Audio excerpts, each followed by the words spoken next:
দেশের আলোচিত 10 ট্রাক অস্ত্র মামলায় যাবজ্জীবন দণ্ডপ্রাপ্ত সাবেক স্বরাষ্ট্র প্রতিমন্ত্রী লুৎফুজ্জামান বাবরকে খালাস দিয়েছেন হাইকোর্ট। মঙ্গলবার 14 জানুয়ারি দুপুরে চট্টগ্রামে 10 ট্রাক অস্ত্র চোরাচালানের ঘটনায় করা মামলায় আসামিদের ডেথ রেফারেন্স, মৃত্যুদণ্ড অনুমোদন ও আপিলের উপর শুনানি শেষে রায় প্রদান শুরু হয়েছে। রায়ে তৎকালীন স্বরাষ্ট্র প্রতিমন্ত্রী লুৎফুজ্জামান বাবর সহ বেশ কয়েকজনকে খালাস দেওয়া হয়েছে। বিচারপতি মোস্তফা জামান ইসলাম ও বিচারপতি নাসরিন আক্তারের সমন্বয়ে গঠিত হাইকোর্ট বেঞ্চ এ রায় প্রদান করেন। এর আগে বহুল আলোচিত এ মামলায় ডেথ রেফারেন্স ও আপিলের উপর 6 নভেম্বর শুনানি শুরু হয়।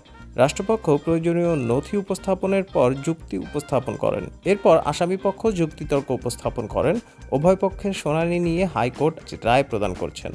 10 ট্রাক অস্ত্র আটক সংক্রান্ত দুটি মামলার মধ্যে চোরাচালান মামলায় বিশেষ ক্ষমতা আইনে সাবেক শিল্পমন্ত্রী ও জামাতের আমির মতিউর রহমান নিজামী, সাবেক স্বরাষ্ট্র প্রতিমন্ত্রী লুৎফুজ্জামান বাবর এবং ভারতের বিচ্ছিন্নতাবাদী সংগঠন উলফার সামরিক কমান্ডার পরেশ বড়ুয়া সহ 14 আসামিকে 2014 সালের 30 জানুয়ারি মৃত্যুদণ্ড দিয়ে রায় দেন চট্টগ্রামের স্পেশাল ট্রাইব্যুনাল 1 এর বিচারক SM মুজিবুর রহমানের আদালত। অস্ত্র আইনে দায়েরকৃত অন্য মামলাটিতে যাবজ্জীবন কারাদণ্ড পেয়েছেন একই আসামিরা।